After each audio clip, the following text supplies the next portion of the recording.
When I started wildlife photography, I made a lot of mistakes that cost me time and made me miss great shots. So in this video, I want to share 5 things I wish I knew earlier, so you don't have to learn them the hard way.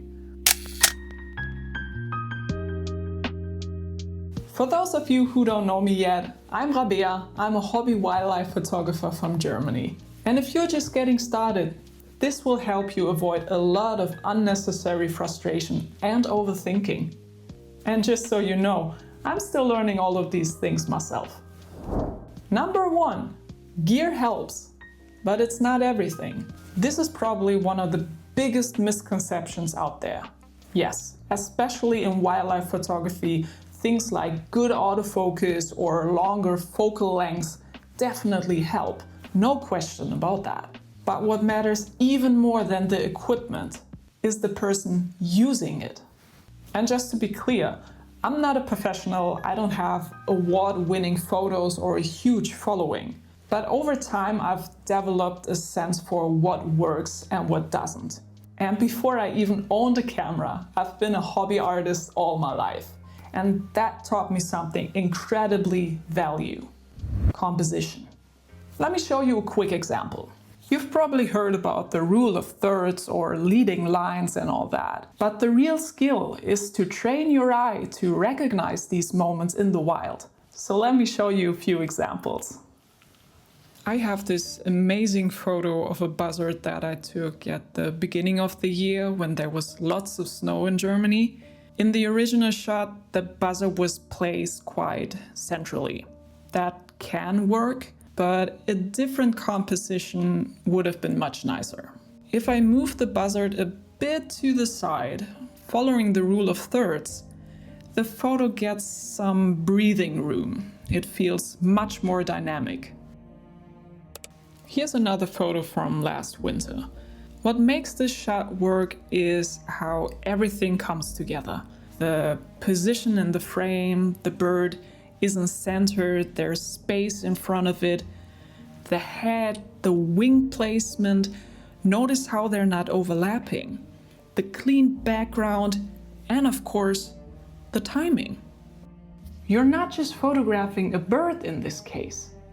You're capturing the movement. This has nothing to do with your gear. This is about seeing the shot before it happens. I think it's unfortunate that so many people think that expensive gear is a requirement for great photos. And on the flip side, that owning expensive gear somehow guarantees great results.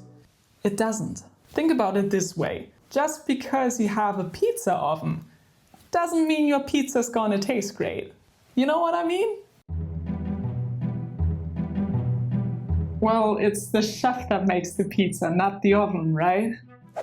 What you really need to invest in is this: understanding composition, understanding light, understanding animal behavior, and understanding the gear that you already have. Those things will take you much further than any expensive gear alone ever could. Number 2, closer isn't always better. This mistake ruined so many of my photos in the beginning. I was zooming in too much. When I started out, I was basically walking around with maximum zoom all the time, because I thought that's what you're supposed to do. And when I got home, I cropped in even more. But here's the thing, closer isn't always better. Just because you can zoom in all the way doesn't mean you should.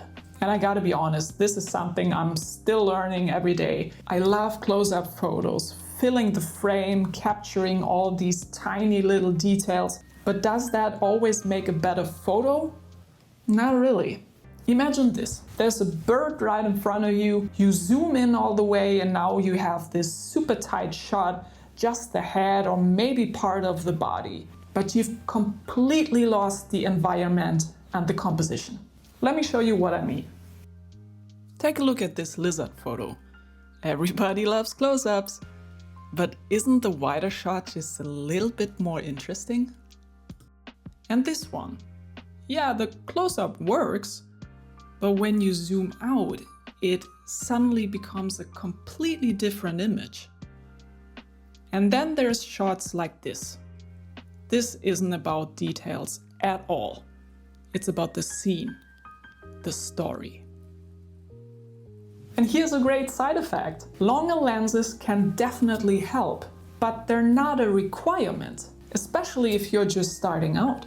Photos taken from a bit further away can be just as powerful. In fact, they're a great way for you to learn all about composition and capturing the atmosphere and the environment of a scene. A lot of the time, when you go too close or crop too aggressively, you lose the bigger picture. And sometimes a slightly wider shot can tell a much stronger story.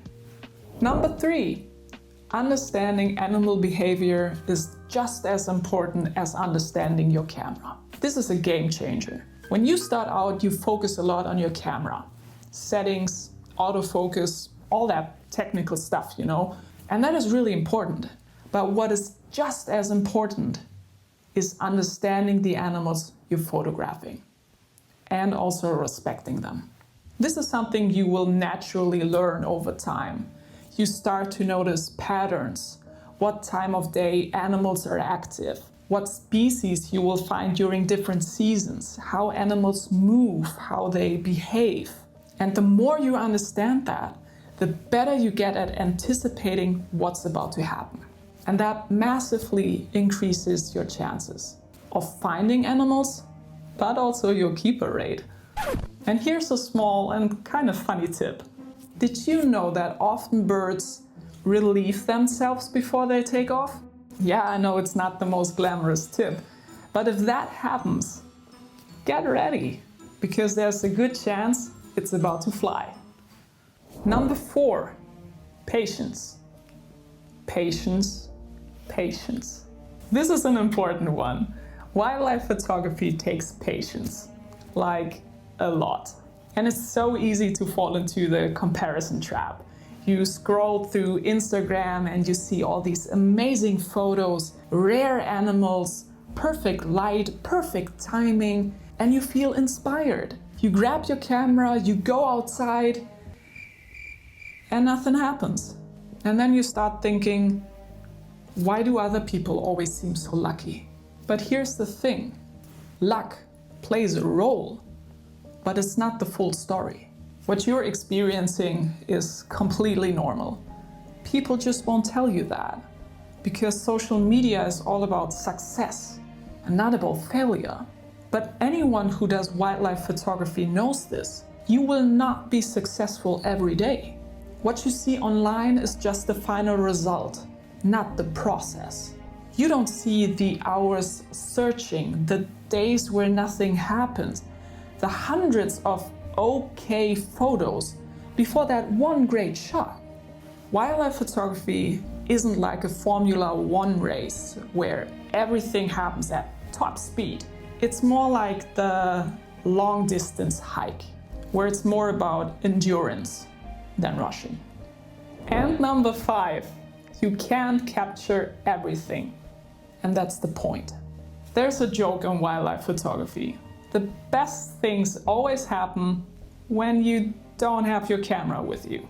Yeah, it's funny, but it's also painfully true. This has happened to me so many times. I grab my camera, I go outside, I'm fully prepared, and then just nothing. No interesting animals, no good opportunities, nothing that really works as a photo. But the moment I leave my camera at home, everything happens all at once. A bird lands right in front of me, a rabbit steps onto a field, there's a bird of prey flying right above me, and I'm just standing there like, well, of course. But honestly, this leads to something more important, and probably the most important lesson of all. Sometimes it's not about the photos at all. It's about the moments.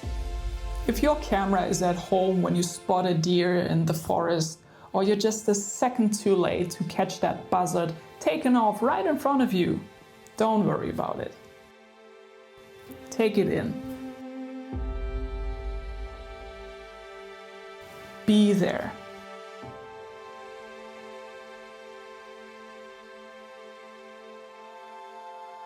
Enjoy the moment. Not every moment needs to be captured to be meaningful. So yeah, those are 5 things I wish I knew before I started. And if you're just getting started with wildlife photography, don't overthink it. Go outside, enjoy nature, have fun, and learn as you go. And if you found this helpful, I'd really appreciate a like so this video can reach more people. And let me know in the comments below, what is something you wish you knew before you started? Thanks for watching, and I'll see you in the next one. Bye.